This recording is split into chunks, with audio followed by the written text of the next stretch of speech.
నిజమైనటువంటి నీట్ విద్యార్థులు, నిజమైన నీట్ తల్లిదండ్రులు అసలు నీట్ గురించి జంతర్ మంతర్ దగ్గర ఏ చర్చ జరగట్లేదు. ఒకళ్ళు దేవుళ్ళని తిడతారు, ఇంకోళ్ళు మోడీని తిడతారు, ఇంకొకళ్ళని తిడతారు. ఈ తిట్లు తప్పించి నీట్ గురించి చర్చ జరగలేదు అన్నటువంటిది వాస్తవం. ఆ మాటను ఓపెన్గా వాళ్ళు చెప్తున్నారు కూడా.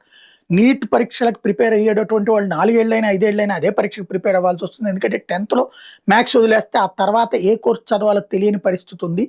దాంతోపాటుగా రిజర్వేషన్ సిస్టమ్స్ కంటిన్యూ అవుతున్నాయి. వాటి వల్ల సీట్లు కోల్పోతున్న వాళ్ళ పరిస్థితి ఏంటి? సీట్లు కాస్త పెరగడం వల్ల కొంతవరకు సంతోషం తప్పించి ఇంకా పెరగాల్సిన అవసరం ఉంది అన్నటువంటిది నీట్కి సంబంధించి అసలు చర్చ జరగాలి. ఇంకా మెడికల్ సీట్లు పెంచాలి, ఇంకా పీజీ సీట్లు పెంచాలి, ఇట్లాంటిది అడగాలి.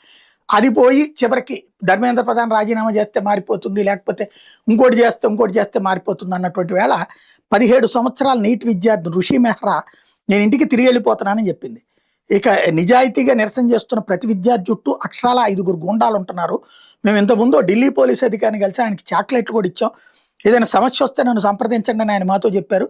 అందుకే మా అన్నయ్య చెల్లి ఆ అధికారిని కాపాడుతున్నారు. నిన్న రాత్రి ఆయన చేతిలో కర్ర కూడా లేదు, అందరినీ పక్కకి జరగమని అడుగుతున్నారు. అకస్మాత్తుగా 10-15 మంది గూండాలు ఆయన మీద దాడి చేశారు. ఏదైతే ఏసీపీ మీద జరిగిన దాడి నేపథ్యంలో ఆయన చెప్పుకొచ్చినటువంటి అసలు నిజం.